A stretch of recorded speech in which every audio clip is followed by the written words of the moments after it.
Be here together. I think this is I don't think it's an understatement to say it's a rare opportunity to have the three of you here together, especially since your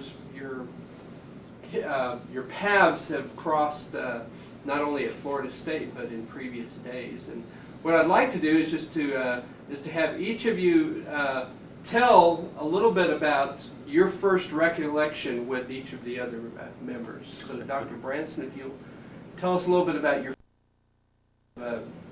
being with Dr. Morgan and then with Dr. Kaufman. Morgan, of course, and I were in graduate school together in Stillwater, Oklahoma, at Oklahoma State University, in a master's program, I guess, or perhaps the last year of a bachelor's program in the psychology department, going back to the mid-1950s.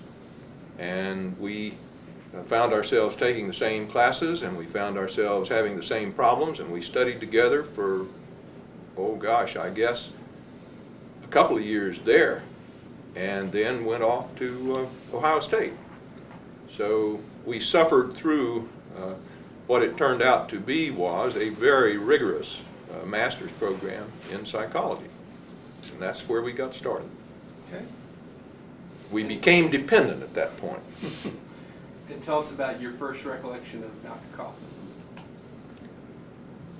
The first nice, recollection of any substance was we were working together at Oakland Community College. We had been invited by the administration, we were with Litton Industries at the time, to provide the management support services and training to take the community college online as fast as it could be brought online, and to train the faculty in how to use systemic approaches to instructional development.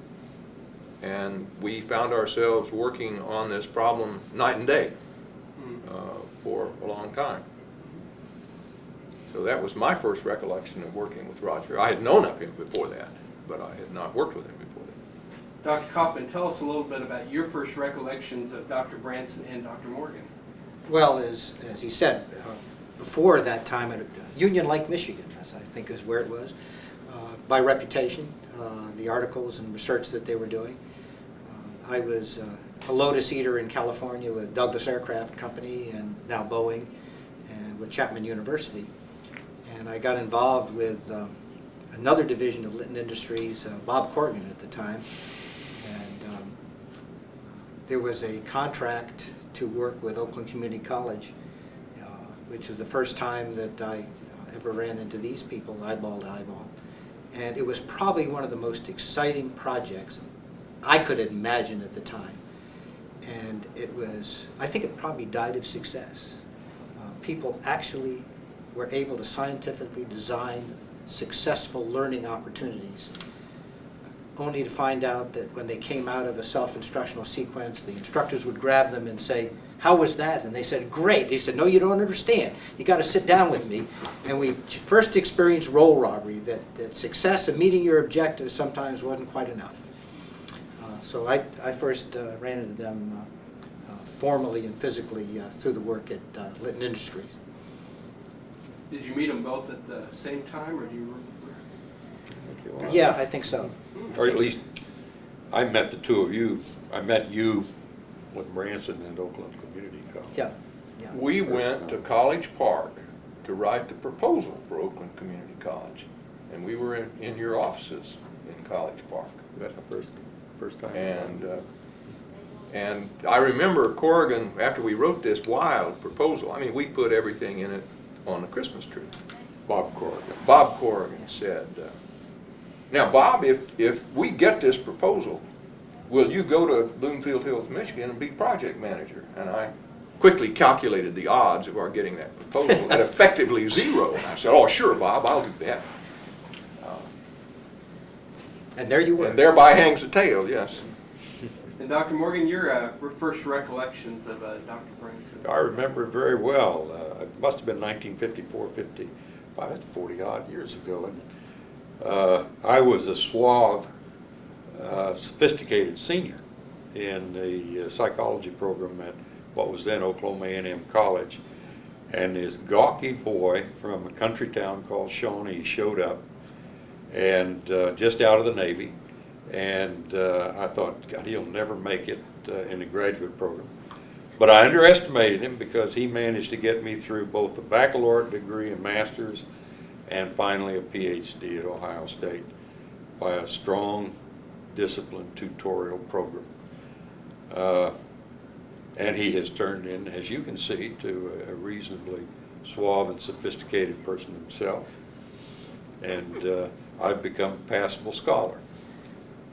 Roger, on the other hand, I guess we met at the first time in relationship to a project that our company, Litton Industries, was doing with the Oakland Community Colleges, individualizing a new and total community college curriculum.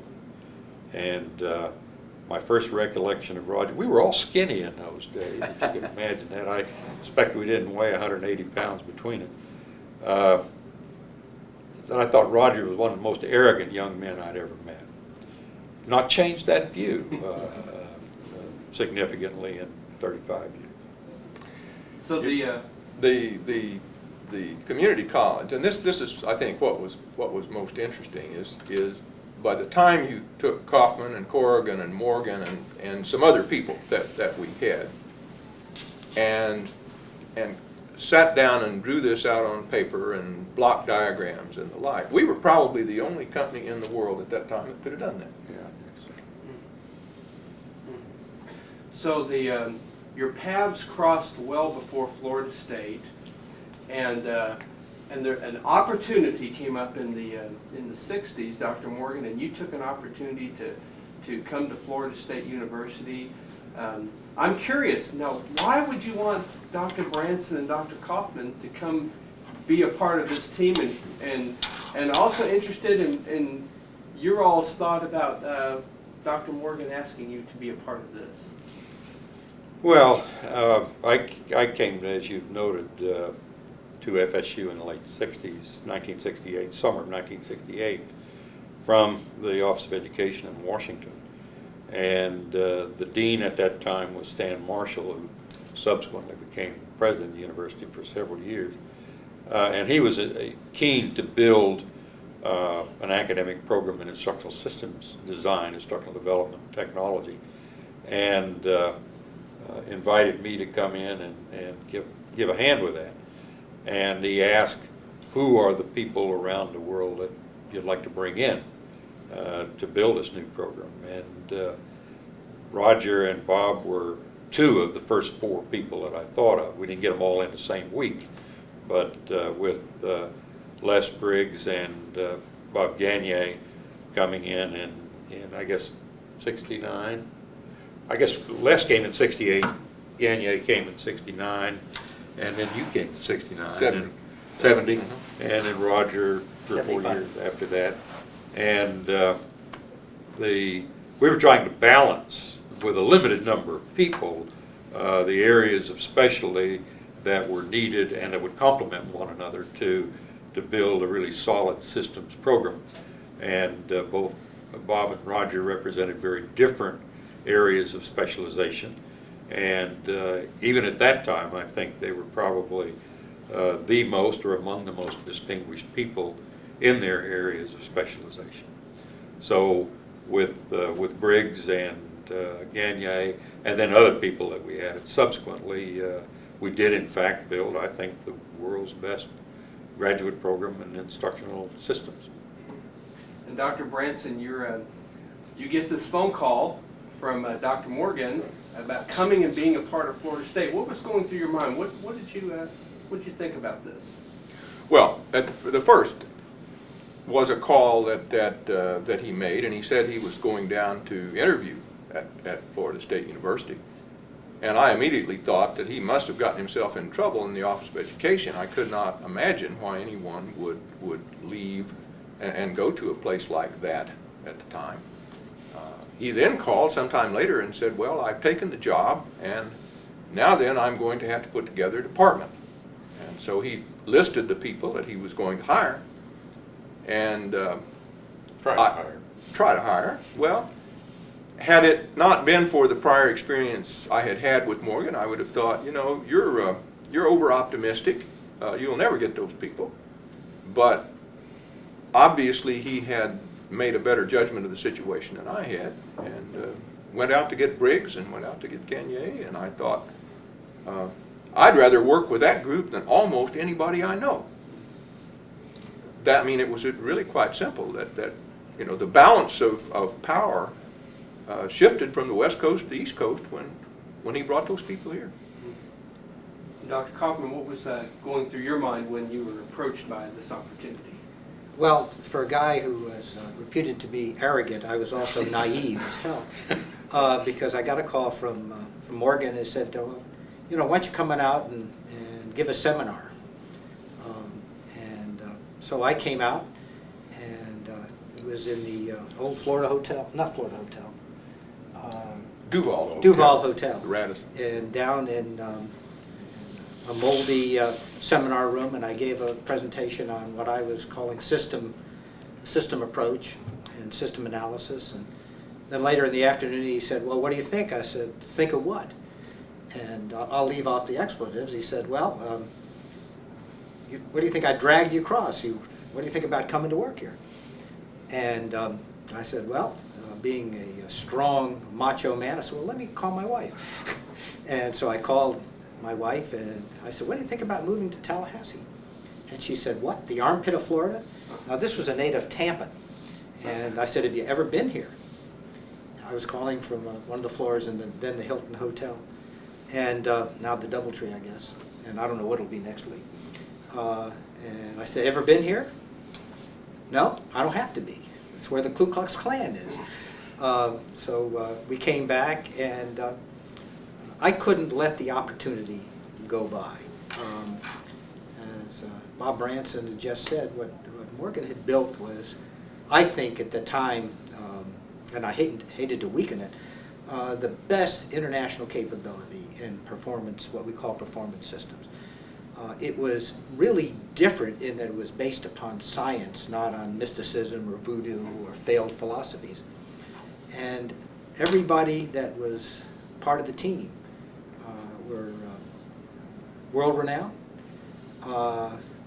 had built not only from a scientific base, but were expanding that empirical base. And it was just too good an opportunity to let go by, and it was a great decision, not for them, but for me.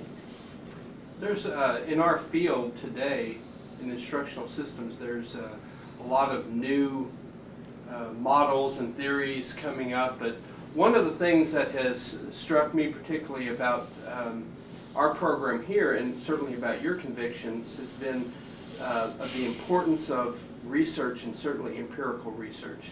And I'd just like you to spend just a minute, each of you spend just a minute and talk about why that's important in our field. And so, Dr. Kaufman, if you'll. Why is it important? Because I think if you're going to meddle around in people's lives, which performance system people do, it's very helpful if you have some reason to believe you're right. And this is not by hunch or intuition or failed philosophies like constructivism. And our distinguished professor, David Grunder of our philosophy department, who's an expertise area is philosophy of science, points out very much that constructivism is a failed philosophy each time it reappears. That the basics of empirical testing of hypotheses and the creation of hypotheses, I don't know what the alternatives are to that. And I think it's a moral, ethical responsibility, if you're going to intervene in people's lives and organizational lives, that it be based upon the best knowledge and the most valid data that you can harvest, understanding that you evaluate, and if it doesn't work, you revise as required. I just don't know what the alternative is to that unless we move out of our area and go into a department of theology. Dr. Morgan? Well, no one of the three of us really started out in professional education, some psychologists. And I think when we got into education, began to look at the problems of education, particularly the American public educational system, one of the most salient features of that national system was a non-empirical approach, where the evaluation that was made of classrooms and schools and school systems was based on the fidelity with which traditional educational processes were employed. And the total focus was on the elegance of the process, and with almost no attention to the outcomes as a consequence of those processes. And so in the early work in which all three of us were engaged in the 60s on program instruction, that was one of its strongest and most fundamental characteristics, is that you decided, or somebody decided what it is a student was to learn, whether it was a student or a faculty member or a school system, and then you introduced instructional interventions, learning processes, and then you measured whether or not what you intended to achieve with respect to learning had in fact been achieved, not pure and simple empiricism. And that has, I think, instructed our work all these years. And I would say it's probably the most fundamental principle of instructional systems today. There are a lot of important and valuable features in instructional systems and technology, but I would say the empirical approach is the most basic one, and without which none of the others could function effectively. Dr. Branson.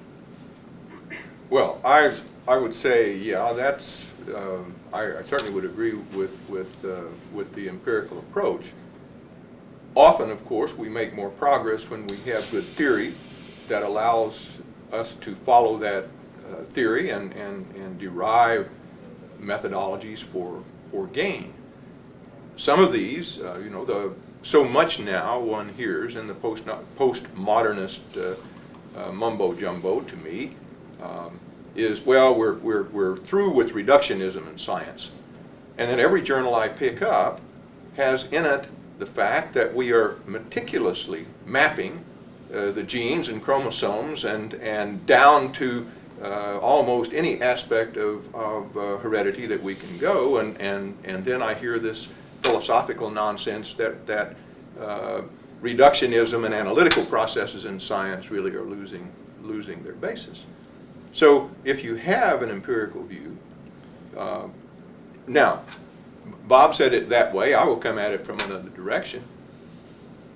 One of the things that really distinguishes today from a period of 50 years ago is the worldwide quality movement. And one aspect of the quality movement, and that's what enables us to own electronic equipment and all those sorts of things, is this notion of continuous improvement. And so continuous improvement is simply another way of saying empirical testing and revision. But it's a very powerful notion, not only in our business, but in other people's business. And so I guess one of the greatest fears that I have is that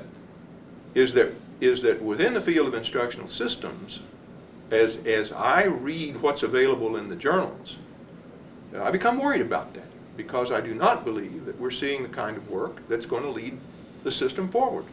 That the basic psychology and the basic communications technology and so on is just not advancing at any rate that's going to sustain new development. I worry about that.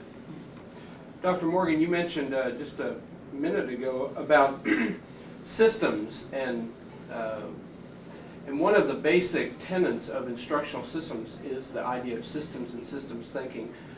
Tell us a little bit about why that's important. Well, I think that, as I said a moment ago, that our experience, and it was a primitive experience with program instruction following some of Skinner's work back in the early and mid-60s, without us, and I think I speak for the three of us, knowing anything at that point about systems, I'm not sure we'd even heard the term, concept, though it had been around for a little while from World War II forward. We developed an orderly or systematic process for the design of instruction and the validation of that instruction and gathering the kind of empirical data that we call feedback that Bob Branson referred to.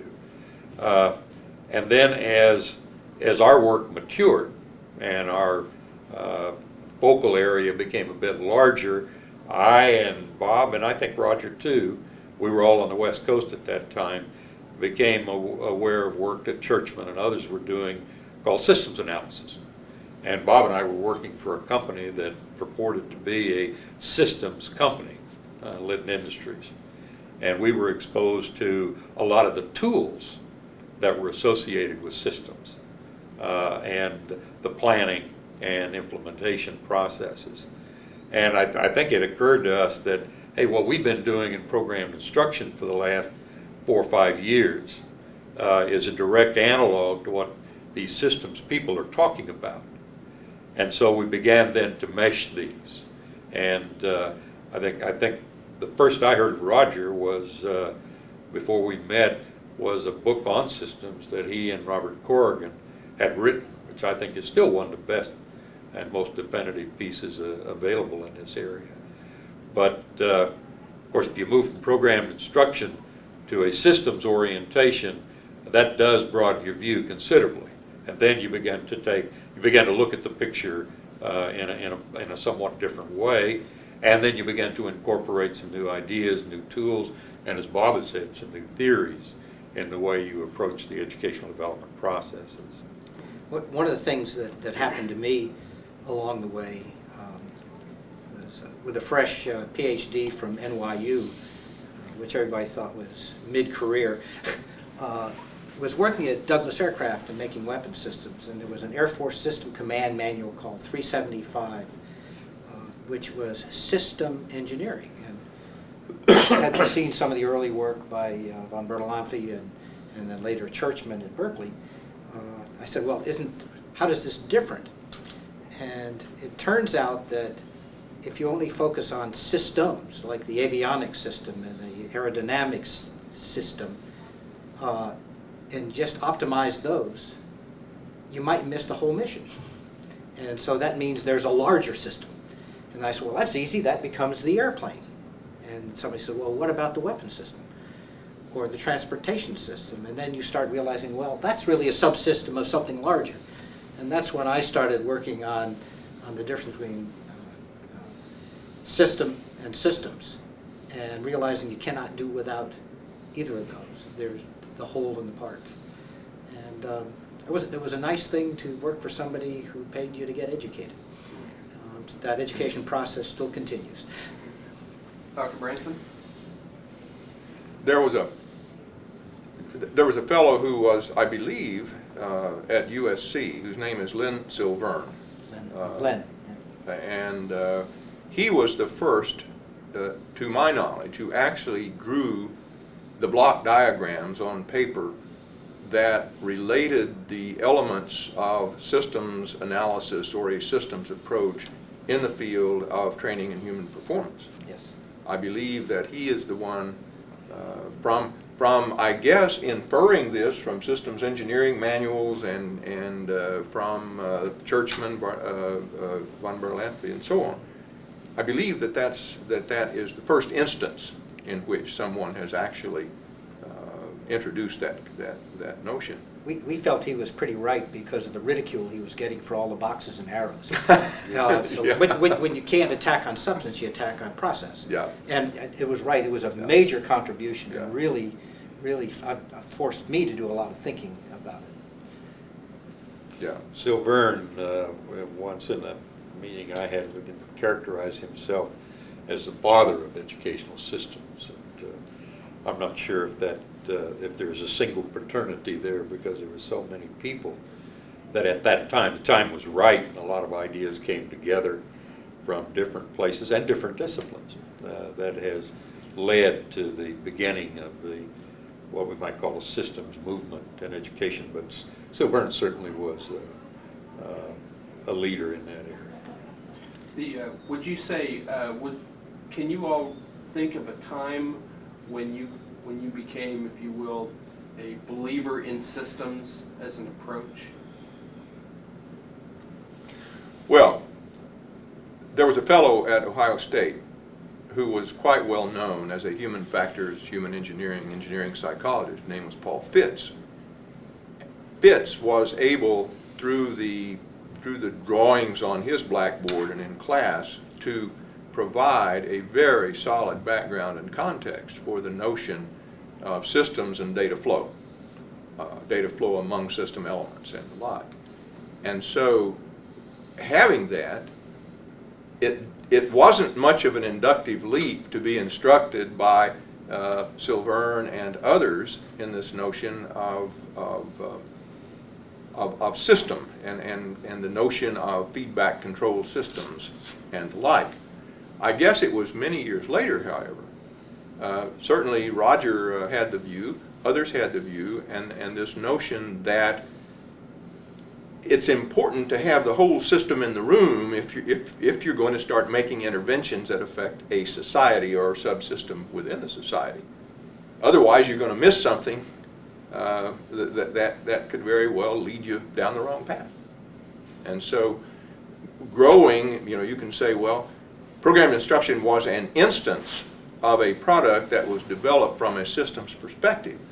What we didn't have in those days is this notion of having the whole system in the room, because programmed instruction was a solution for a problem that education did not have, namely to deliver performance at some endpoint.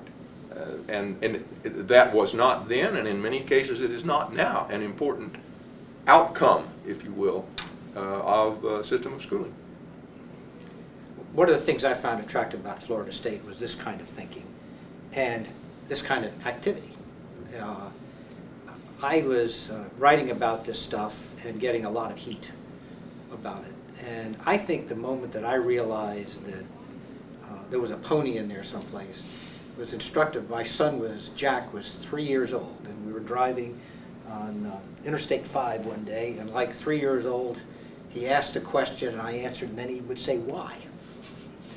And he kept asking this, and I realized somewhere between the second and third why, I ran out of reasons.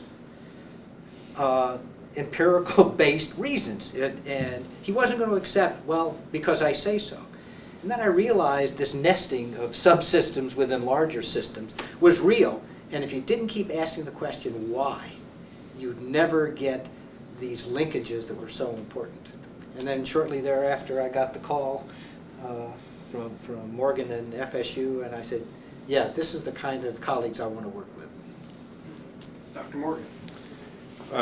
God, it's a nostalgia trip. I'd forgotten about a lot of this stuff. Because Bob and I sat in on the same classes with Paul Fitz, who was a product of the human engineering era of World War II, along with Gagne and Briggs and many others. And Fitz was a real leader. And I can remember sitting in on his classes, and I hadn't thought about it until you mentioned it, because he did talk about systems. But he talked about information management and information systems. And I never really made the link between what we learned from Fitz and the things that came along some years later. I remember sitting in College Park, Maryland, again, still with Litton, sitting with my boss in Litton Industries, who was not a corporate type. He was also an educator. And the two of us would hear these young corporate types talk about the systems approach and systems this and systems that, and they'd all go away, and the two of us sat down in his office trying to figure out what systems was. And we were looking for something very exotic and arcane, I think. And finally we decided it was a fairly, and it reduced to its simplest components, was a simple set of ideas. That is, you decide what you're trying to accomplish, then you look at all the variables that affect how you might accomplish that, and organize them in a sensible way from your lights, and implement a process and see if you got the results you wanted. And you had feedback loops all the way through.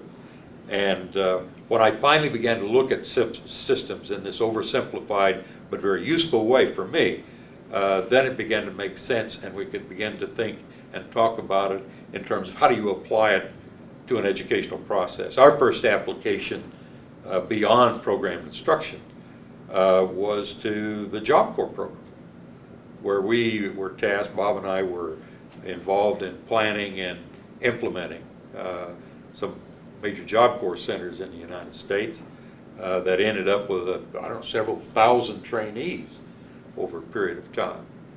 And this is a case where we were not constrained by educational tradition to any great degree, nor were we constrained by financial or logistical resources, and is an ideal canvas on which to paint a new educational program. And the utilization of systems ideas then became realistic. These were no longer abstractions or theories. We were able to, within this context and for these purposes, begin then the application of systems design. And for me at least, I'm sure there are lots of sources for the idea, for me that was the origin of educational systems development. And as a matter of fact, the group that we were in Lytton Industries was called the Educational Systems Division. The first that I know of with that kind of a name.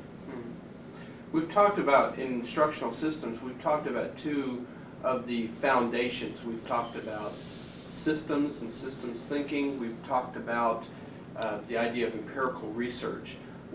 Are there any other foundations to our field that you would say, Mr. Branson? Yeah, I want to talk to that. I said that as I have read the journals in our field in recent years, I find them fairly shallow. That the work that's done there is not really terribly good. I mean, people need publications to get tenure. One of the people that worked for Bob, well, actually one of his doctoral graduates, a guy named Bill Rook, who worked for Lytton at College Park. And Rook was one of those people who came into psychology from electronic engineering. Actually had some basic patents on the distant early warning system. And Rook understood system engineering very, very well from an electronics perspective, and he came in with a lot of knowledge about physics, and he came in, he was a very good engineer, and at the same time, one of the best psychologists I ever knew. And so, you know, it's sort of like once in a while you get a dance partner that you can dance with and you really seem to be a good dancer. Working with Rook, I always seemed to be smart. You know, his very presence in the room made you think better and so on, and he could ask this why question. Well, he certainly raised the average IQ. Yes, he certainly did, I will say that. But the point that I make about Rook is that instructional systems as a field is absolutely starved for ideas. I mean, I heard a presentation the other day on a summary of ISD models, which models have not changed, as best I can tell, since the early 1970s. And that ought to tell us something. And so what I believe is that we really got to search the literatures in other areas. Certainly the systems thinkers, the pure systems thinkers, Ackoff and Churchman and the like. But I believe we've got to go out and scout other research areas that can inform our processes, because we're not generating a research base that's going to take us anywhere. Dr. Kaufman. Adding on to this, some of my earliest training, formal training, was industrial engineering. And that has a lot of parallels with what we're doing. If you're going to do something, do it on purpose. You do it with tight specifications. You check along the way to see whether you're on the way to get to where you wanted to be in the first place. And so engineering is a good support discipline. Another one is non-flaky sociology. By non-flaky, well, you know, sociology has gone in two directions. One, I think, is really flaky stuff with, you know, deconstructionism and a lot of this nonsense. And then there's the system thinkers like Herb Bloomer, who talked about whole systems and societal systems, big pictures, and their interrelationships. Again, these are disciplines that, if we're smart, flow together to offer something of substance, so we can make our system thinking and system doing relevant. And So we can identify what success is, we can deliver success and prove it. And proving that success is the thing that seems to be missing out of other formulations, a lot of other formulations. Dr. Morgan. I'm going to comment on a couple of things that both Roger and Bob have alluded to. One, let's make a side note on Bill Rook, who it'd be hard to overestimate his IQ because he was one of the most brilliant people I guess I've ever known, and was enormously stimulating. And like Branson, he made me feel smarter when I was talking with him. One day at a blackboard in College Park, Maryland, we were talking about the limitations on the use of computers. Remember, we had only mainframe computers in those days, and the per minute costs were quite expensive on them. And we started talking about, well, what could, and people were trying to use the computer, Pat Suppies and others, as a teaching device. And we said, well, if it's too expensive to serve as a functional individual tutorial, what could you do with it? And he got up to the blackboard in about 10 minutes, sketched out the schema for what became computer managed instruction, and which is essentially the protocol for much of computer assisted instruction today, now that we have the low cost micro computers. And I hadn't thought about Bill in a long time.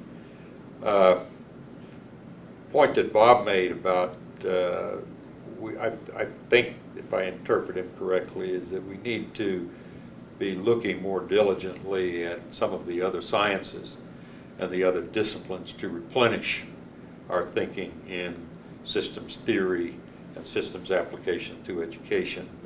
I certainly agree with that. As a matter of fact, we were born from other disciplines. Before there was systems, there was the behavioral sciences, the management sciences, and communication science. And we borrowed from other things as well, including sociology and perhaps some from anthropology. But we probably took more out of these three basic disciplines back in the early 60s and early 70s than the other disciplines. And we've become, I would argue, in some ways, a discipline in our own right. But I think where we're weak is that in our discipline we're too focused on application and too little focus on building the basic knowledge and doing the basic research, and indeed scouring, if you will, and scavenging ideas from other sources, people that are looking at economic problems and world development problems and population problems, and looking at them through very different eyes than ours, and see what ideas we can glean that have application to our work. I think we did that better 30 years ago than we're doing it today. Perhaps we've become too complacent, or that we've simply too busy. We're doing our thing, and we don't have the time to keep our antenna up for other purposes. I certainly agree with Bob's appraisal of the literature, and the Learning Systems Institute publishes a journal, and we're kind of proud of it. But when I think back of the articles in it, they're too much confined or constrained, if you will, I believe, by the need to publish. And today that is still is represented by articles that lend themselves to controlled experimental group comparisons and to limited numbers of subjects, rather than large-scale efforts that are perhaps not as easy to interpret and perhaps are not as, quote, scientifically rigorous, but I suspect would be much more instructive in terms of kind of work we're trying to do in behavior change through education. One advantage of taking a system frame of reference is the reality that reality is not divided into disciplines. Just like if you expect to get good physical health and you're only going to be treated by a gallbladder specialist, you'll have a very good gallbladder and everything else around you might not work as well. And so when you look at the whole system, it's an integration of what's useful from the various disciplines. And one of the tough things to pull off is to maintain this understanding of this holistic functional approach, while the structures in which we work, we go to work in organizations that are divided up in departments and sections and units. We work in universities where we're divided into colleges and departments and programs. That seems to force the splintering. And yet the success of system thinking is the holistic approach, which then integrates and uses these various splinters in a useful way. It's an interesting challenge because the structures that we impose upon ourselves seem to work at cross purposes to system and strategic thinking. I would say one of the structural reasons why we have difficulty in doing new and creative research is that when Bob started the department, we had, for example, 10 or 15 traineeships that we could award to highly competent graduate students whose job it then was to provide research support and do research in our various laboratories. That you could write proposals in those days for the sheer purpose of conducting research for its own sake and get the research funded. There were dollars to do that kind of thing. And what you couldn't get from the military, you could get from the science foundations. What you couldn't get from there, you could get from the old Office of Education. And these people had literally millions of dollars that you could compete for in terms of doing research to advance the field. And starting in about 1970, that began to slow. I'm not totally sure why. I'm not totally sure what change in policy brought that about.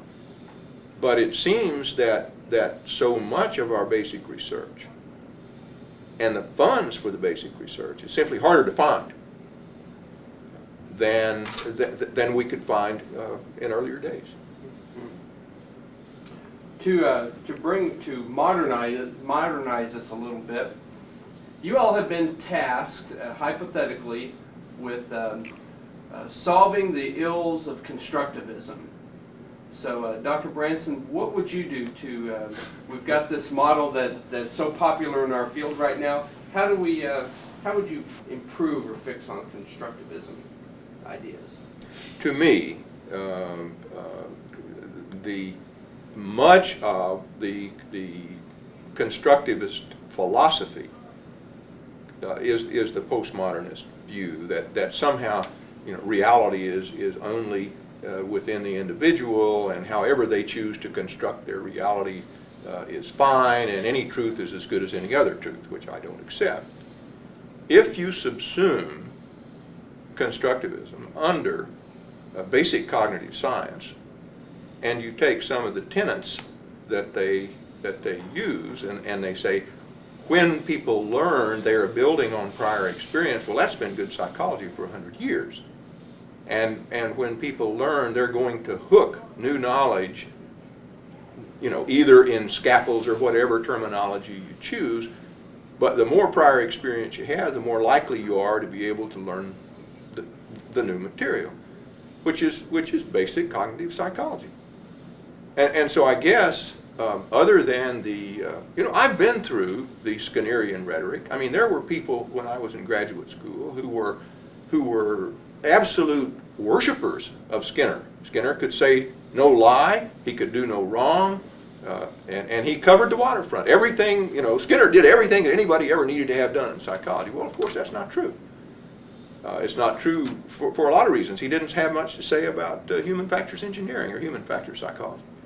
So the point then, I would say, is that whatever fads and fashions come along, if we can look at them in terms of not of their labels, but of their attributes, and then categorize those attributes in the base sciences from which there might be some empirical reason to support, then I think constructivism will do no harm. It will do harm only to people who are led to believe that somehow you can have true conclusions without hard work. Dr. Morgan. Or true conclusions without hard data. I don't want to sail under false colors, Dan. I don't purport to be an expert on constructivism at all. I've read a bit about it, and I've heard a bit about it, attended papers by people like Jonason and others, and initially wasn't terribly interested in it. But then as it took educational systems on as an adversary, it did capture somewhat more of my interest. And there are a lot of features that are embedded in constructivism with which I don't believe any one of us would quarrel. I think we all would agree that one of the ways in which people can learn and learn some things best is through an inquiry learning process. That is, you give people a rich array of stimuli and only loosely defined learning goals, and learning will occur. And one of the things you'll learn is to inquire through that process. But I think that we'd all three agree that there are a great many eternal verities that are endorsed by humanity that are worthy of passing on from the adult mature society to children coming along. And we can say what these are. Now, they may change some next year, they may change a lot in 20 years, but these are behaviors that we want to inculcate in our youth. I would argue that it's not the most efficient way to allow a student to simply go through an inquiry process in arriving at the learning of these truths. Nor is the learner best served by simply allowing them to create their own realities. But the big objection I have to constructivism, and if they could solve this problem, I would be more accepting of their view, and that is the absence of empirical data. They talk about different ways of organizing learning processes. They talk about they talk about changes within the organism as a consequence of these. And I have yet to see the first shred of data that suggests one approach is superior to the other using any reasonable definition of intended outcome. And I think that's unfortunate.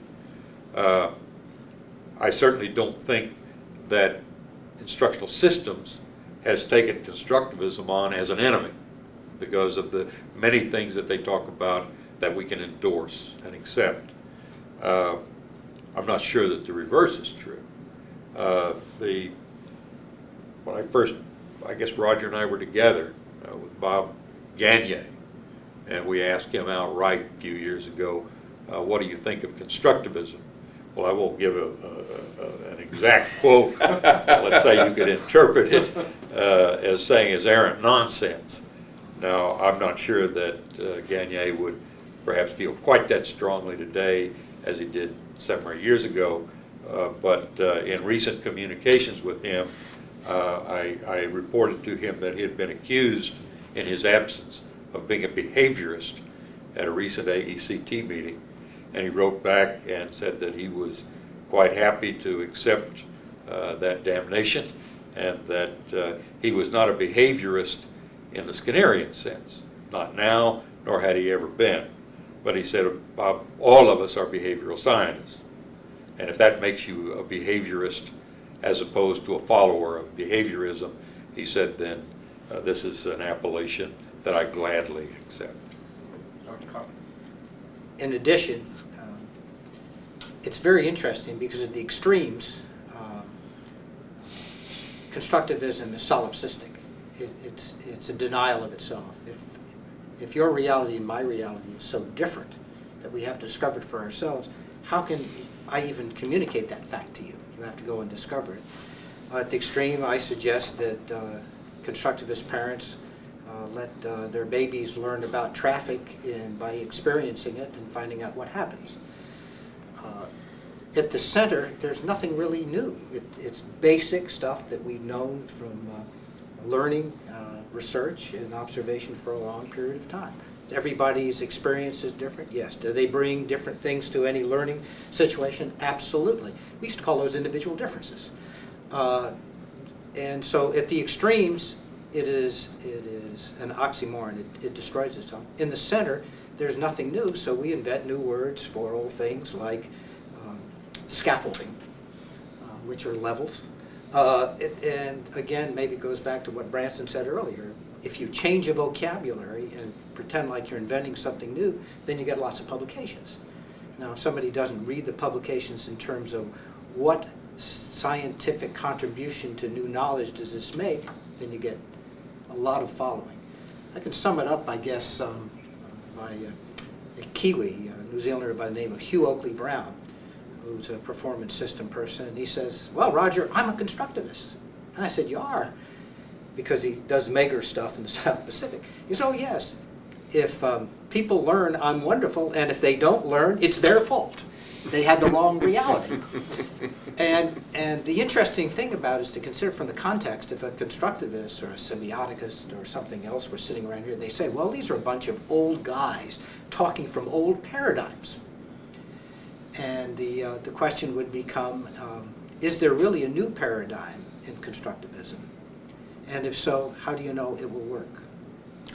One of the if I can add a point and things about which I despair, is that back in the 50s and 60s, a handful of people began to argue for and try to persuade the world that in education we needed to know roughly what we were trying to accomplish, and then design ways of assessing student performance to determine the degree of that accomplishment. It's an empirical approach. And the number of people that support that contention and have been working in those vineyards has grown through the years, partly because of the efforts here of the graduate program in instructional systems at Florida State. And I think we've made a lot of progress. And it's always been uphill progress. The idea of specification of learning outcomes, the definition of objectives, the measurement of those objectives, designing instruction to objectives, and then measuring what it is that the student was to have learned. That's less resisted today than it was 25 years ago. I can remember one of the key, always, perennial plenary sessions at AECT and AERA was Jim Popham debating someone on the virtues of performance objectives. And it wasn't great scholarship, but it was infinitely entertaining stuff, because Jim was a very clever speaker. But the problem I see with constructivism is that it's setting the clock back. It's saying you really don't need to do that. What you need to do is focus on organizing very good learning environments, and then the student will learn whatever is appropriate for that student, and by self-decision. And I think this is one of the reasons that constructivism is so enormously popular and has spread so rapidly with public professional educators, is because they would far rather be held accountable to a constructivist standard than to a behavioral science standard. Of course, and that's wonderful for them until their kids go off to college or go off to work, and they wonder why they go on unemployment rolls. But they sure knew how to go exploring.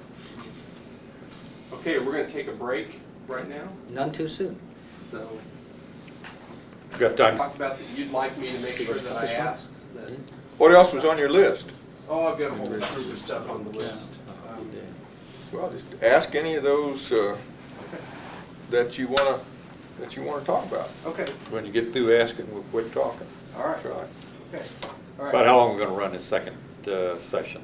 I'm going to shoot for 1 hour. My goal is 4:45 that we're done.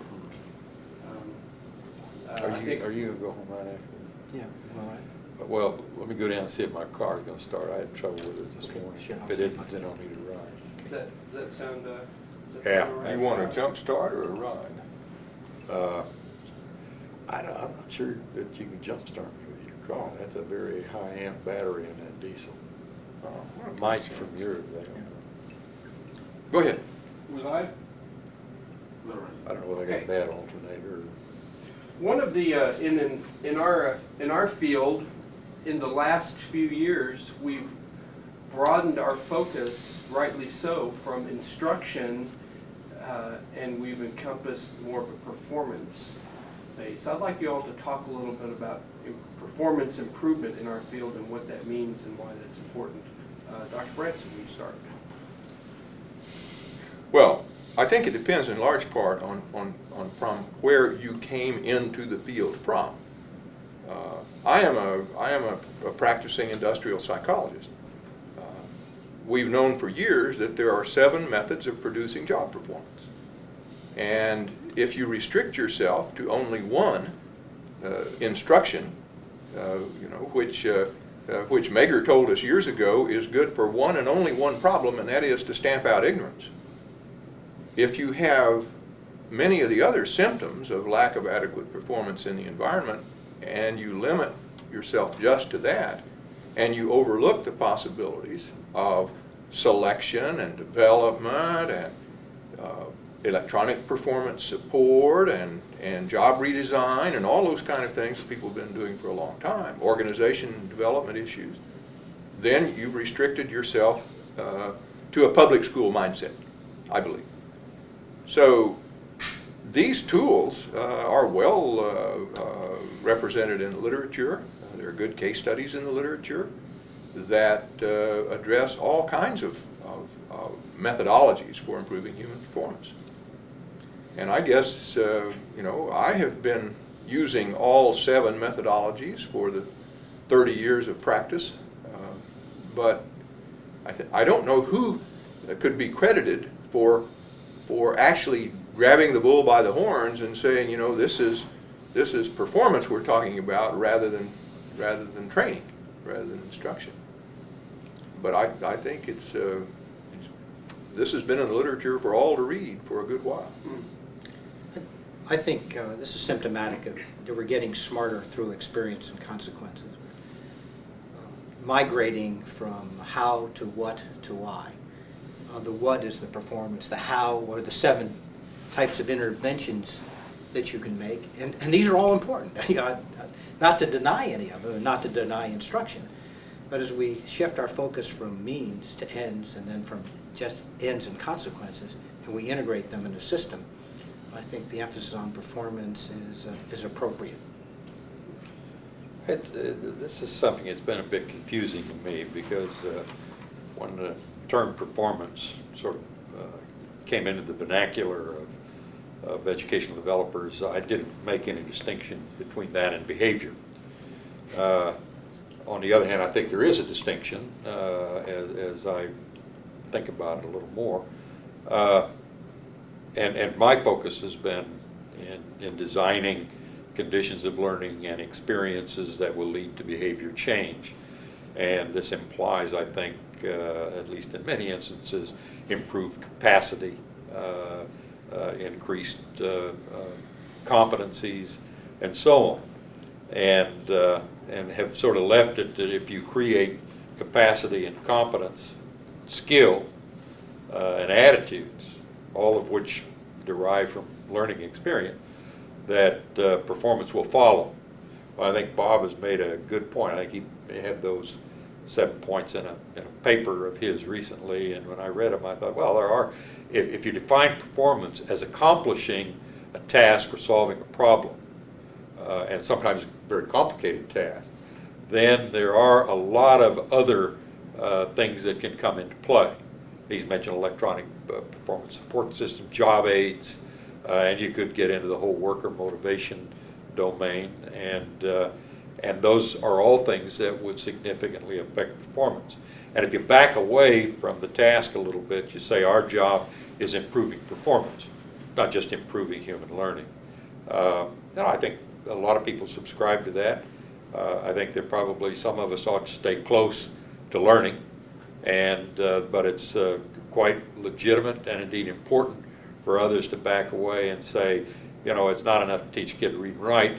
He's got to be able to write a term paper, or clean a carburetor, or plan a war. And these are activities of enormously increasing complexity And as Bob points out, I certainly would agree, I'm sure Roger would, that there are many ways of facilitating performance apart from instruction.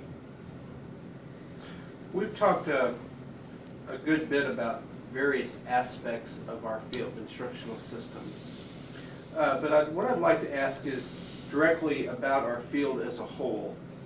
Is that H-O-L-E or W-H-O-L-E? WHO. Well, I guess one could say either, or both. Tell us what we've done as far as instructional systems. What have we done right, and what do we need to do to, I guess, continue to improve? Dr. Kaufman. These are more expert at that end of the business than I am, so I'd like to turn it over. Well, I think that, and this probably sounds like heresy, I think instructional systems is an unfortunate choice of terms. And by the way, it was not the choice of our academic program. When we created this graduate and research program here at FSU, for a while we called it the Educational Systems Program. And education is, in my view, somewhat, a whole lot broader than instructional systems. And it turns out that it's so broad that some of our senior professor colleagues in the College of Education protested our use of that generic term. And so we shifted to instructional systems.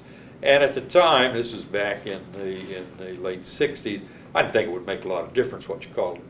But it turns out it does make some difference what you call it, because as we added people, people like Dick and well, we didn't add Dick, he was here, but Wager and Reeser and quite a number of others, the focus became narrower on instructional systems.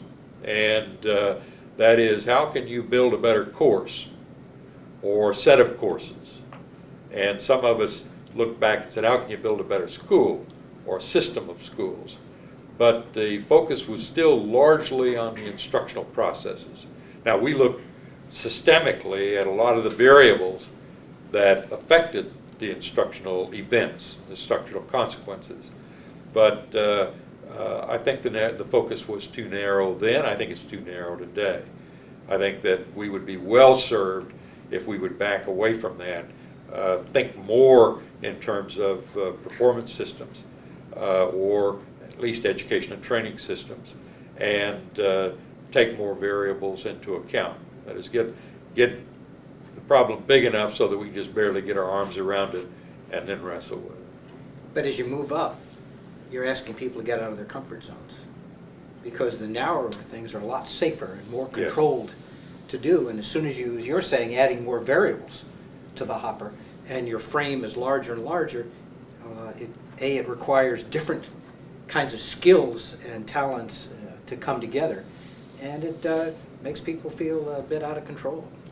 Well, in the school year 2000 program, which Branson headed for some years, and did accomplish a number of things, but not certainly a reform of Florida education, I think they looked at a lot more variables than any such program that I know of, from community impressions of their school system and their attitudes towards schooling, to cost, finance, to organization, to student performance assessment, and to instructional delivery processes.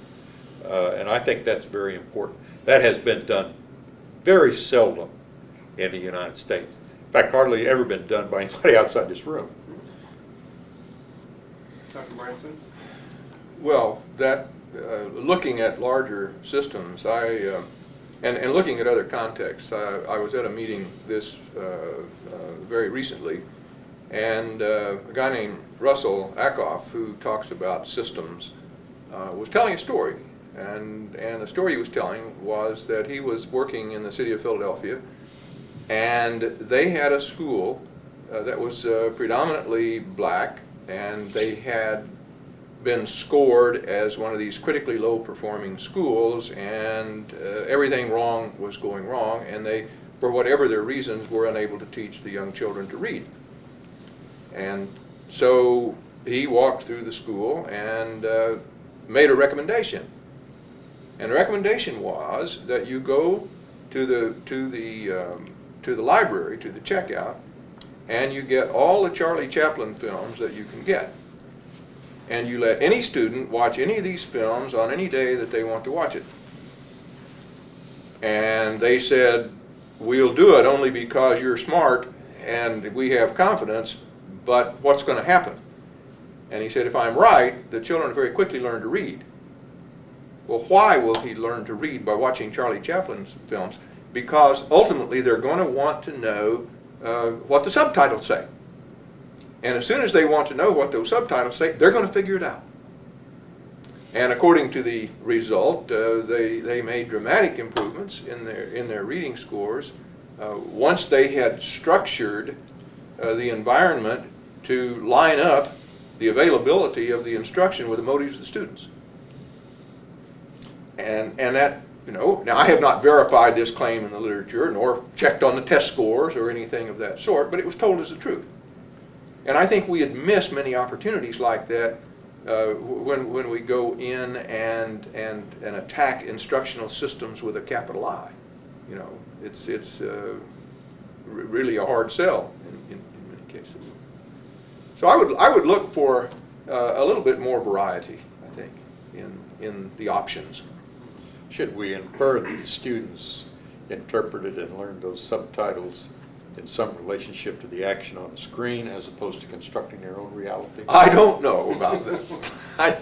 I don't know. Actually, when my grandparents, they tell me, came in as immigrants, what they did is every weekend, they scraped up a nickel together and somebody would go to the movies. And that's how they learned English, is by exactly the same method. And then from there to the public library, which was free at the time. And that was a literacy program for immigrants, at least in my grandparents' ilk. That's true. What have we done good in instructional systems? Where do you think we really excel? Well, I think we've done well in some of our international programs, most notably in Korea and some of the other programs that Dr. Morgan has been associated with overseas. I think we have done well in many military programs. I think we've done well in some industrial training programs. I don't think we have any really significant, consistent, sustaining programs in the public schools that can reflect a continuous improvement orientation. I believe the score there is 0. Now, if you're talking about some go-go person who wants to run out to a school and turn the school around and do something and it's going to last for as long as the current principal is there, I consider those trivial. They're important for the children who are there at the moment, but they don't generalize. And the point is, if you're going to fix something, then it has to stay fixed because of the systemic properties of it, not because of somebody's dominant personality. And I would say I just can't find any instances in which we've had much of an impact in public education. I'd be curious. Heinz Cronin was the superintendent of schools over at Moss Point for 17 years. And for 17 years, they engaged in a continuous improvement process. And by the 13th and 14th year of his tenure there, we're beginning to get demonstrable results with student populations they had. Significant improvement in most anything you wanted to measure. Well, he left there about 3 years ago. And I have been intending to go over to Moss Point to see if the program has endured in any way at all, because we have a very dismal history with respect to the durability of these kinds of innovations. It requires a charismatic, strong leader, very persuasive, who can make things happen. Usually they don't stay that long. And the history of survival of those programs with the departure of the leader is very, very dismal. I can save you the trip to Moss Point because one of our graduates was on an evaluation panel who went over to have a look at that. And basically he was being kind of smart, but basically he said at the conclusion of his evaluation, one of the people asked him, "Heinz who?" Oh, boy. It was very, it was a classic case of what you just described as somebody being a dominant personality, and they can keep it in place as long as Yeah. they're there, but they didn't make any system change. And I think one of the reasons that education in general does not and cannot, and I'm documented this in the literature and that sort of thing, but the notion that the hero model is going to somehow save us, the Jaime Escalantes and so on are going to save us. The idea that all we have to do is find the right principle, and that the system can be fixed one school at a time. And those are all wrong. I mean, the evidence for any of those, of bringing about any kind of systemic and sustainable fix, is basically zero. I'd like to talk about some accomplishments. And again, I think it came out of the nucleus that was discussed here. There's now an organization called the International Society for Performance Improvement, which I was happy enough to try to help form. It was the National Society for Programmed Instruction that came out of that instructional bias, and right now it's an international organization, 5,000–6,000 members, a couple, 3, 4 publications, books, and their avowed interest is on performance and not on training, about ends and not means. It strays from that with great regularity, but at least it's out there, and there is a continuing overt, objective dialogue about the shift from training to performance. I think the American Society for Training and Development, which has been a classic process training organization, their new thrust is performance and not training. I think the American Educational Research Association, where once we used to go to places like that and we were considered flaky, now sees that this is a genuine part of the field.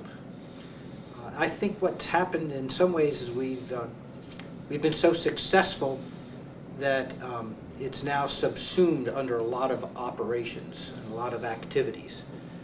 I think where we have failed, as Branson was saying, is that we attack very low on the feeding chain. We make changes which are generally charismatic, not systemic, but we fail to change the reward system. And so as soon as the interventions are gone and somebody who holds it together, the reward system goes back and rewards something as unexciting as test scores, which we really don't know what they mean. And it rewards compliance and being there on time and having your shoes on instead of sandals. We don't look at the whole system. Where we have looked at the whole system, I think we can see some impressive changes. Unfortunately, many of them are happening overseas, not the least of which was Morgan and Company's work in Korea, which literally helped turn around an economy. I mean, it's spectacular. And then you ask, well, as he points out, well, we have some parts of the United States that are pretty much third world nations still. Next neighboring county. Why don't we apply this to ourselves? And the answer is there's no will and there's no reward system for actually bringing out learner performance and success inside and out of school. I think if we set out to improve the world, we probably have done that. If we set out to reform education in the world, we fall far short of the mark. Most of our successes I would characterize as intermediate successes. The ones that Roger and Bob have both mentioned are certainly there. Today we probably have produced 400 graduates who are working somewhere in the vineyards of human performance improvement. Almost all of them are. I suppose more than half are in the private sector. So I suspect we being Florida State University and the schools that have followed us in creating programs similar to ours, have had a fairly significant impact on industrial and governmental training, particularly military training. Bob was so involved with for almost a decade. And we've improved the efficiency of those processes.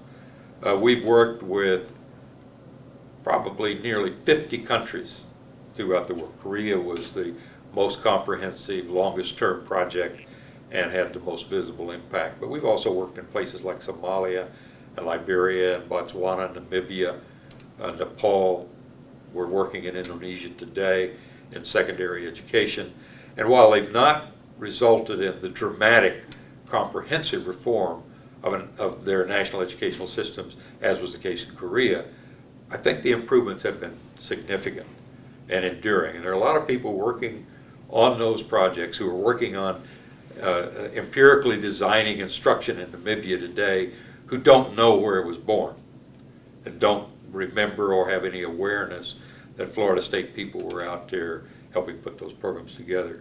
So I think we've had a lot of successes. Our successes have not been, in this country particularly, as broadly based as we would like, nor as enduring as we would like.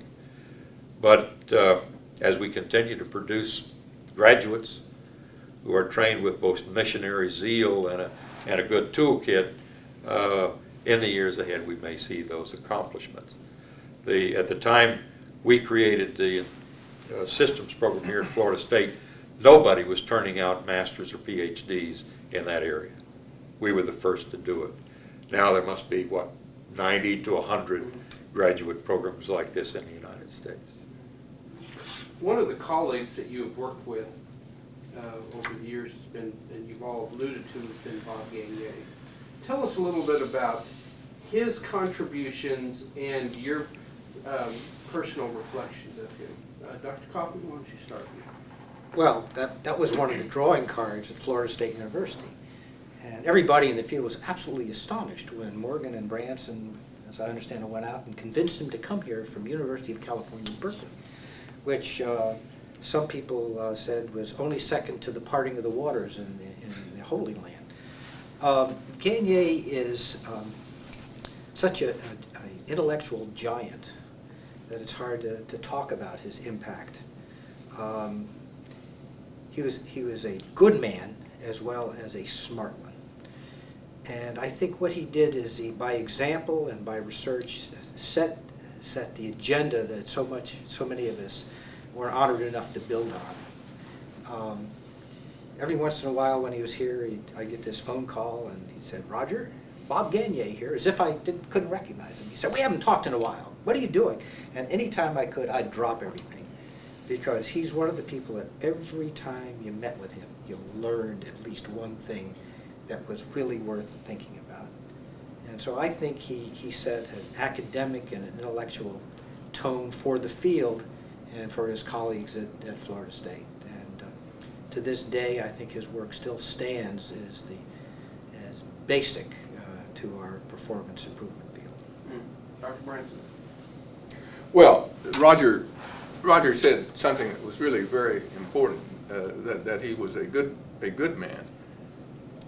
Over the years, when you have someone, when you are in LSI, and you have someone like Gagné, he becomes really an effective part of your marketing team. You can go to a meeting of military people, or you can go to a meeting of government people or education people, and since he's made contributions in all of those areas, his presence makes for an easier time in terms of convincing people of support. And so we established, and I think it was never explicit, it was always implicit, that when I really needed Bob to help, I would ask. And he never said no. Well, and that's a two-way street. When he needed me to help, I did what was required, and I never said no. I think that was, he didn't call often, but when he did, you knew it was important. Yep. And so that was, I think, just made him just an outstanding colleague, not only because of the enormous storehouse of knowledge that he carried with him. I think the other part, his heritage came from the early work in the military, and in discovering that if you really want people to perform, And it's really important that they be able to perform. There are ways that we know to improve the chances that people will perform to those standards. And I think his early work in that area, in the early book, Psychological Principles of System Development, in his work for the National Science Foundation, I think he was able to do so many things with regard to research, and in particular the synthesis of research in such a way that it could be translated into something that somebody could use. Not necessarily, and I'm not talking about something that every teacher can use, but something that people like who were trained the way that I was, I can take his ideas and translate those into things that others can. So I think that really I have really missed the powerful intellectual leadership that he provided.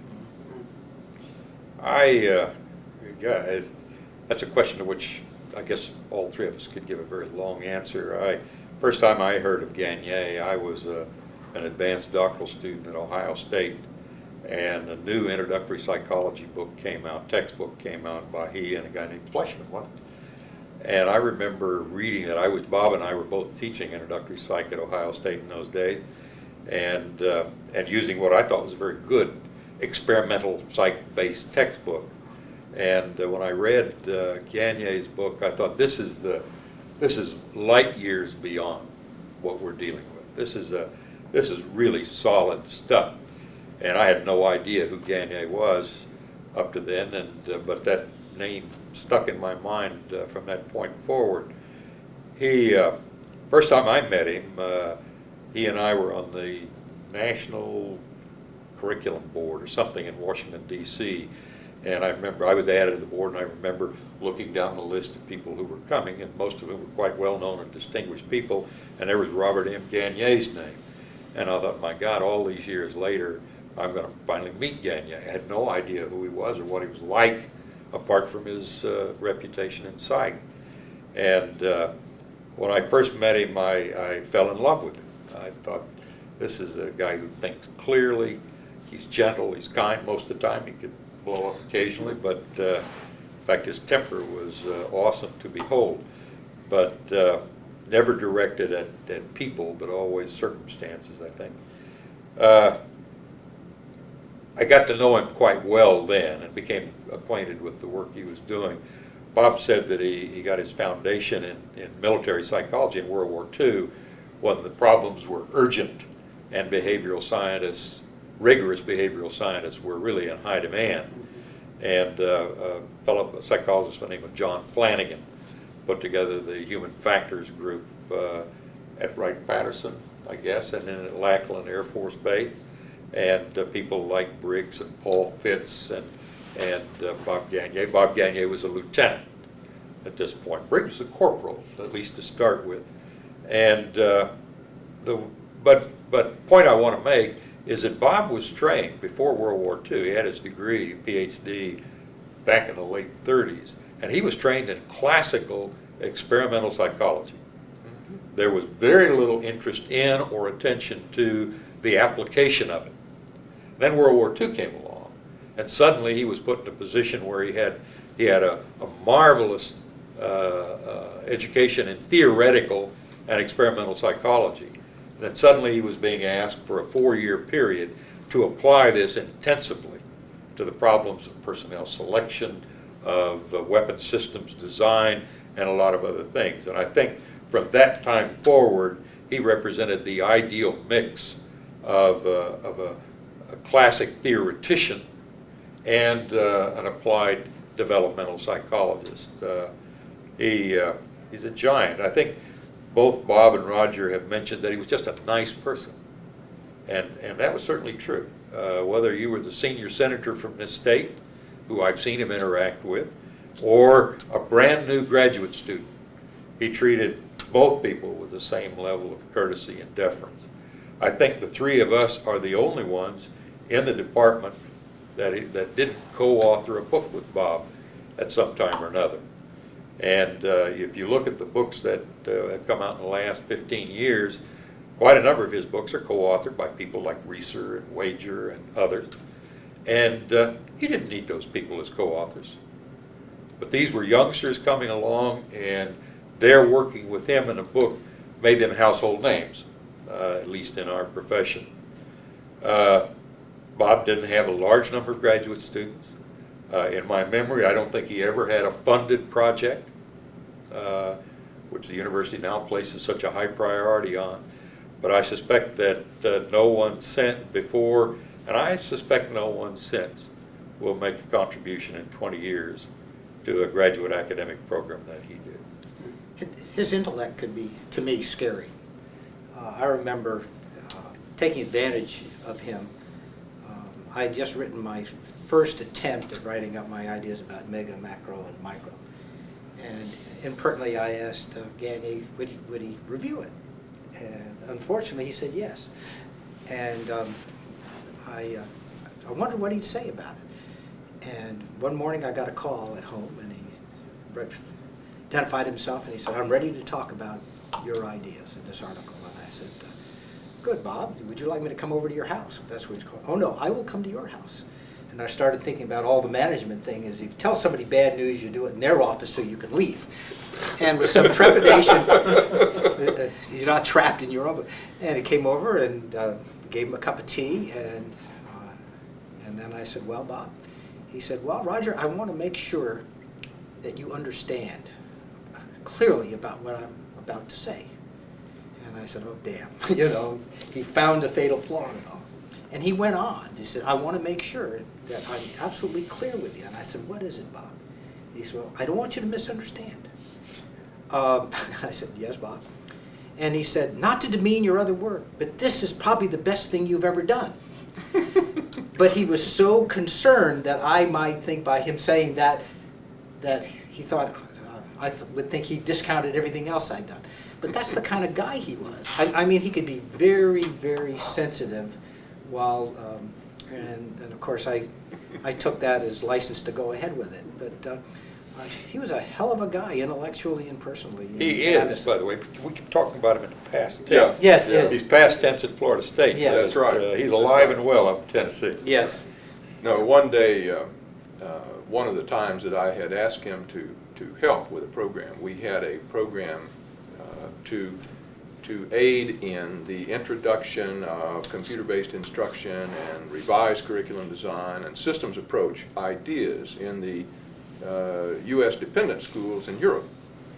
And we had gone to the headquarters, the education department headquarters of this Army command in Europe, and we had presented to them the results of some work we had done in the introduction of an integrated K through 7 mathematics program and a revised science program, science curriculum.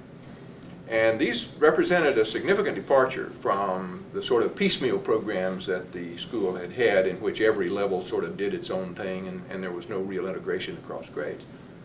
And so there must have been 35 people sitting in the room who heard the presentation. After we are through, the senior education officer for the Army who was there turned to Bob and he said, "Now, Dr. Gagne, you have heard this presentation." He said, "Do you believe that what you have heard is a good program that should be implemented throughout this European school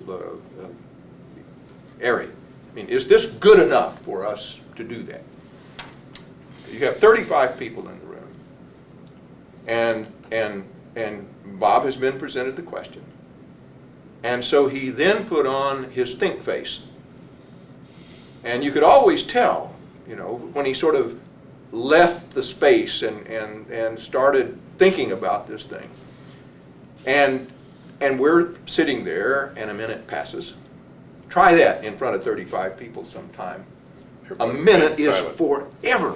Yeah. You know, and it's I'm watching the clock, and I'm watching him, and I'm watching the clock, and finally he comes back and he leans to this guy. "Yes, I do." And that was it. That was it. That's what he had to say. But it was a hell of an endorsement. But it was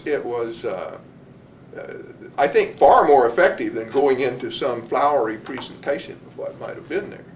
But you could see that he was thinking about every aspect of this program. He didn't just give you a gut level reaction, it was well thought out. Let me give one other anecdote about Bob that shows the other side of his character. You notice everybody around here is named Bob except me? This is when we were serving on a national curriculum advisory board, and there was a very well-known professor from Columbia Teachers College who was also on that board.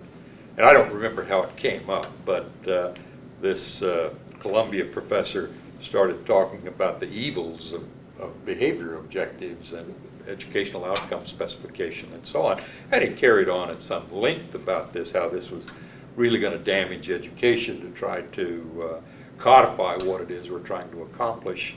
And I sat there absolutely in despair at this, because this curriculum board was fairly important in terms of national educational planning. And after a while, this sweet, gentle guy, Gagne, jumped up from the chair and slammed his fist down on the table, and he said, "I have listened to all of this nonsense, this utter crap that I'm going to listen to. You don't have the faintest idea of what you're talking about." The guy turned white. And of course, let's talk about silence for a minute with 35 people. I don't suppose the silence here was more than a few seconds, but it was indeed deadening. And the chairman of the board rapped and said, "I think that's a good signal for us to go for lunch." And we broke, and the little professor, almost trembling, from Columbia, came trotting over to Gagne, apologizing and saying, "I didn't mean to offend you," and all that. And Gagne was not terribly receptive to his apology. Thought he had crossed the line in terms of acceptable academic behavior. Another one of your colleagues was Les Briggs. Tell us a little bit about his contributions and some incidents you remember about him. Well, Les was very different than Bob. We brought him in both at the same time. Both of them were experimental psychologists from different parts of the country. Bob was from New England, and Les was from Kansas, I think. Les was not as theoretical. He was certainly interested in learning, but he was interested in it from a developmental perspective. And virtually all of Les's work before he came to FSU was applied. He was in the military, and then he was with the American Institutes of Research. He headed up their West Coast division for a long time. And so they were doing developmental work in a research mode for clients, whether it's the military or the private sector, for many, many years. And Les was responsible for seeing that that work got done well, and seeing that they had new clients. And so when he came to us, his appeal, apart from being a very rigorous person, was the fact that he had experience in this kind of applied hands-on work, whereas Gagne represented more of a theoretical experimental learning perspective. The one thing I would say about Les, and he's written quite a number of books, co-authored books with people, he took on a lot of development work, is that he was almost Germanic or Teutonic in his approach to a problem.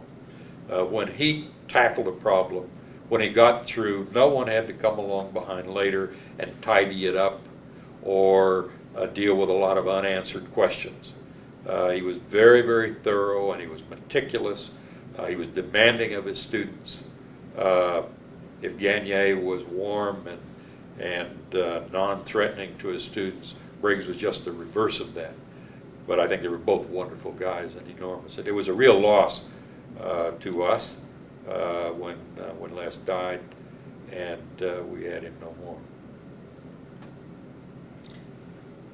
He was just a very, very solid researcher, applications person. He was provided a bedrock to the performance system field, and served that way for colleagues and for students alike.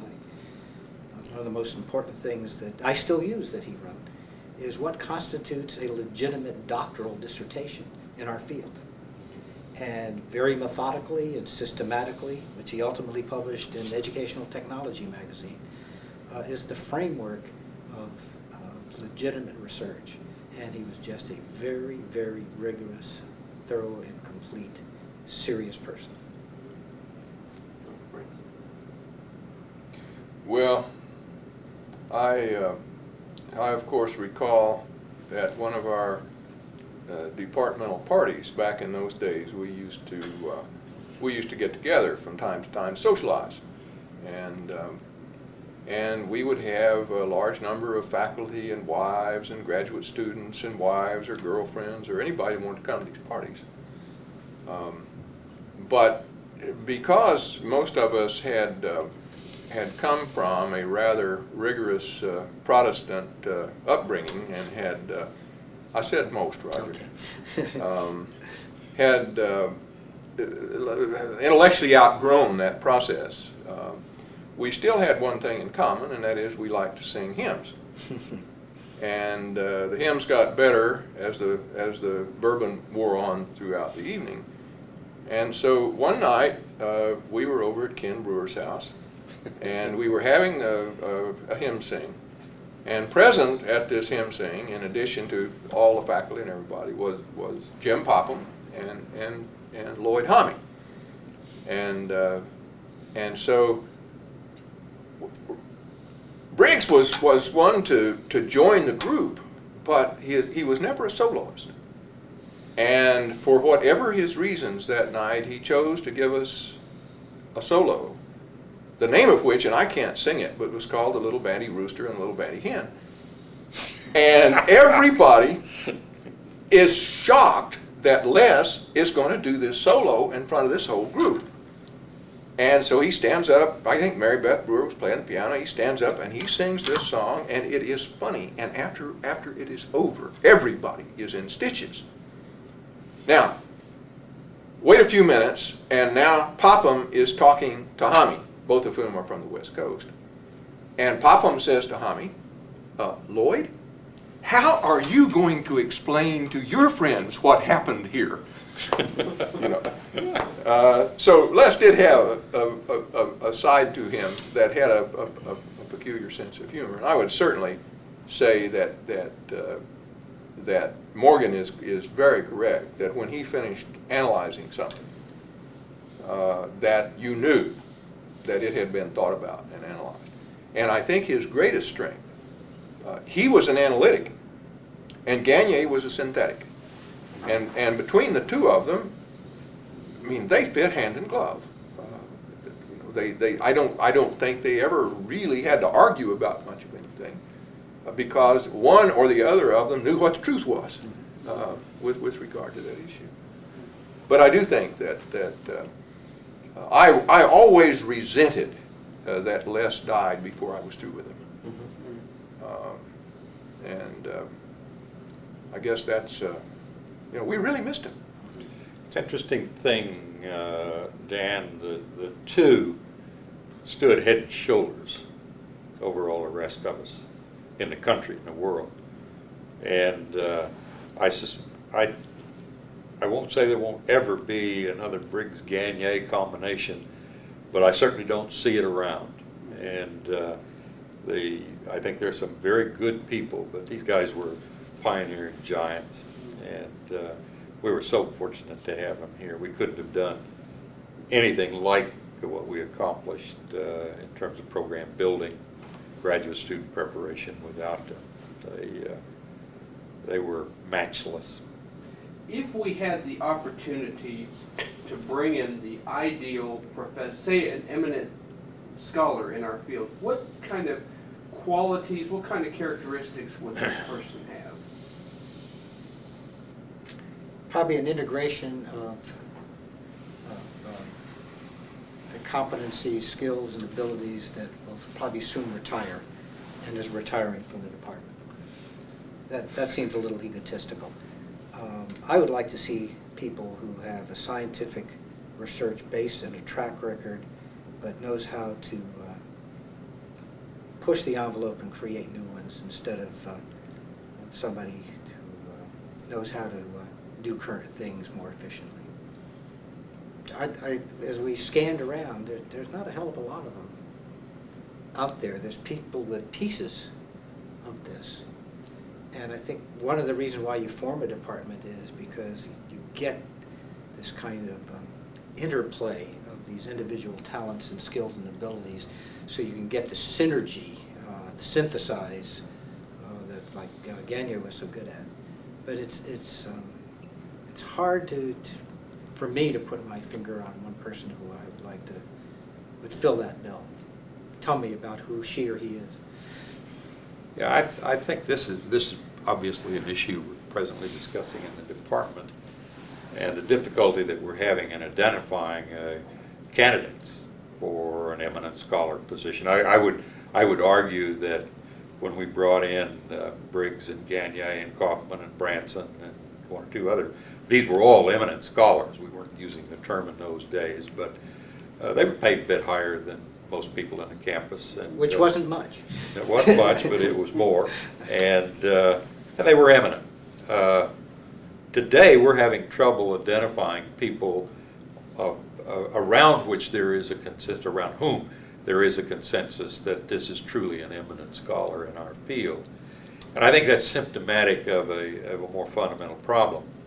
And that is, for the last 30 years, our graduates, the majority of our graduates have been going somewhere other than research institutions or universities, which is where I think you grow most of the eminent scholars. That doesn't mean they can't happen in a foundation or in a corporate environment, but the climate of a university campus and a research environment, I think, is most conducive to producing such people. And we're not producing them. If you think about the pioneers in both the educational technology area and in the behavioral science area, that people like Glaser and Gagne and Mager, all of whom are either gone or almost gone.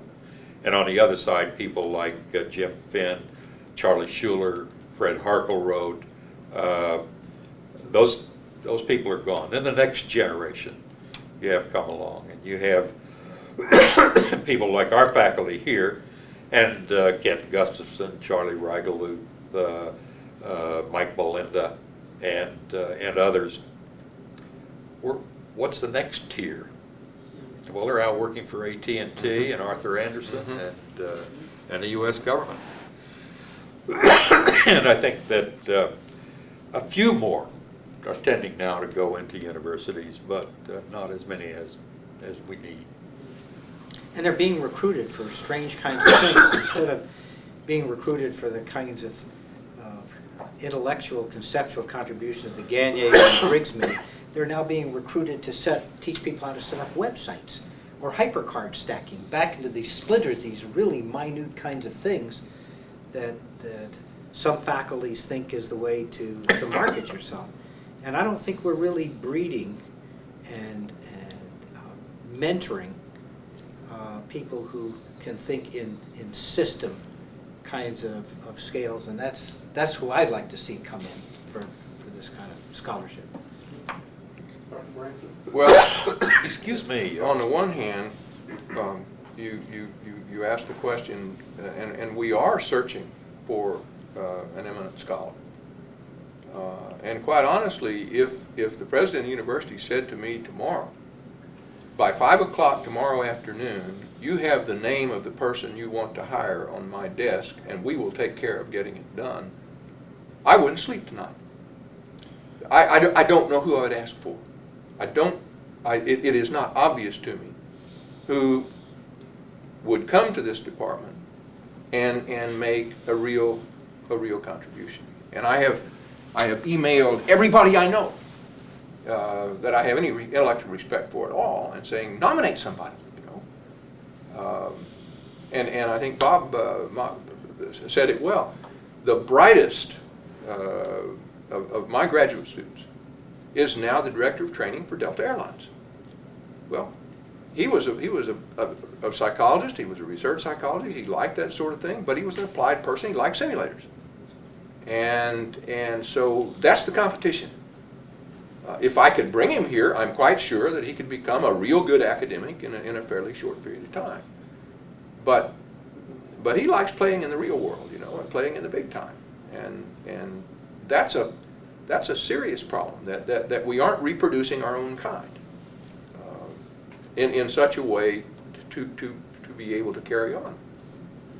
On the other hand, you ought to note that all three of us spent some years in the private sector. Yes. Doing applied development work under corporate auspices. But we came back. I'm not sure that someone with no more academic credentials than we had back in the late 60s could get on the campus today. They were more tolerant in those days. Yes. Now, on the other hand, what are the qualities and characteristics you would describe for the ideal graduate student? If you could pick these qualities and bring these students into our program, what kind of characteristics would they have?